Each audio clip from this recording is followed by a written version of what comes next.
Every dollar you save is working, just not for you. The illusion. We've all been taught that saving money is the ultimate act of responsibility. From childhood piggy banks to financial advisors preaching the gospel of emergency funds, the message is clear. Savings equals safety.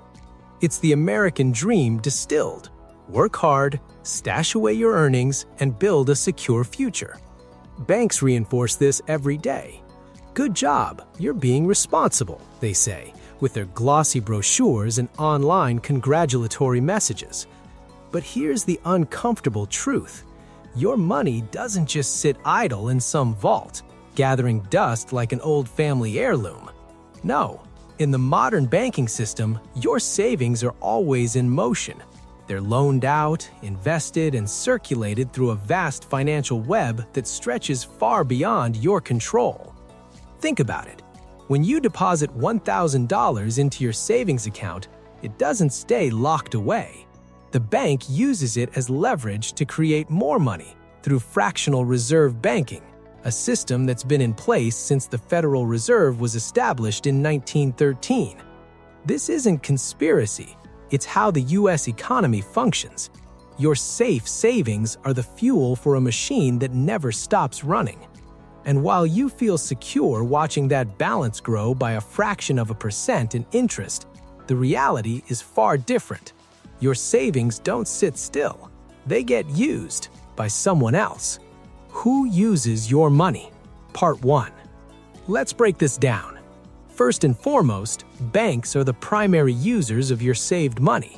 Under U.S. regulations, banks are required to hold only a small fraction of deposits in reserve, often around 10% or less, thanks to changes post-2008 financial crisis. The rest? They lend it out.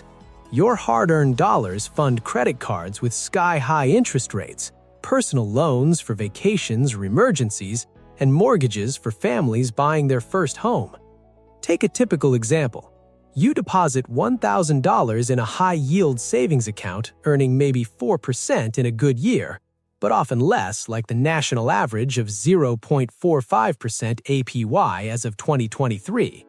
Meanwhile, the bank turns around and lends that same money at 7% for a mortgage, or 20% plus on credit cards. They pay you pennies and earn dollars. It's a profitable asymmetry baked into the system. Banks like J.P. Morgan Chase or Bank of America report billions in quarterly profits from net interest margins, the difference between what they pay you and what they charge borrowers. In 2022 alone, U.S. banks raked in over $1 trillion in interest income, much of it powered by everyday savers like you. And it's all insured by the FDIC up to $250,000, which gives you peace of mind, but also encourages banks to take risks with your money, knowing the government backs them up if things go south. Your savings aren't dormant. They're the bloodline of consumer debt in America. Who uses your money? Part 2. But banks aren't the only ones dipping into your savings pool. Corporations borrow cheap money from these funds to expand their empires. Think of giants like Apple or Amazon issuing bonds at low rates, backed indirectly by the liquidity your deposits provide. They use it to build data centers, acquire competitors, or buy back stock, boosting shareholder value while you get a sliver of interest that barely keeps up with costs. Governments are even bigger players. The U.S. Treasury borrows endlessly through bonds and securities, often purchased by banks using depositors' money. Your savings help fund everything from infrastructure projects to military spending. As of 2026, the national debt hovers around $35 trillion, and low-interest savings indirectly make this borrowing binge possible by keeping capital cheap and abundant. Then there's inflation, the silent thief. The Federal Reserve's policies, printing money during crises like COVID or the 2008 recession, erode your savings purchasing power. If inflation runs at 3 to 4% annually, as it has post-pandemic, your safe money loses value over time. It's not idle erosion, it's systemic. Inflation silently grows the economy for those in power, while your dollar buys less gas, groceries, or housing. In essence, your savings fund a system you can't control, one where cheap capital benefits the elite, from Wall Street to Washington. The psychological winner. Now, let's zoom out to the bigger picture. Who really wins psychologically from all this? The system itself thrives on savers. Why? Because savers are predictable. We're taught from school financial literacy classes to fear debt and embrace caution. Save for a rainy day, avoid risks, build that nest egg.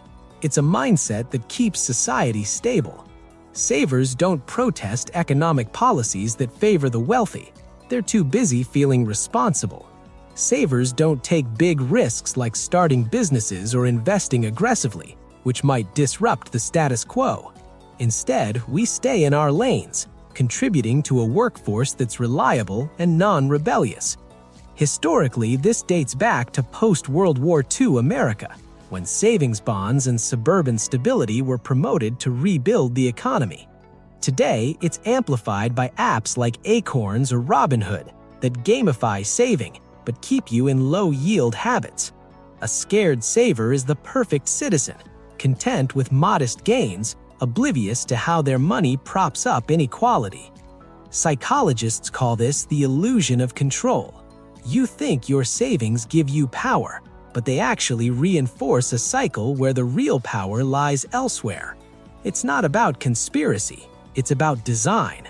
The system loves savers because they're the foundation, quiet, steady, and exploitable. The real beneficiary. So, who are the real beneficiaries? Let's tally it up. Banks? Check.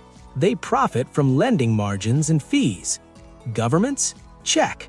They borrow affordably to fund deficits without immediate backlash. Corporations? Check. They access cheap capital to grow empires and reward executives. And you? A big red X. You get minimal interest, eroded by inflation, and the false comfort of safety.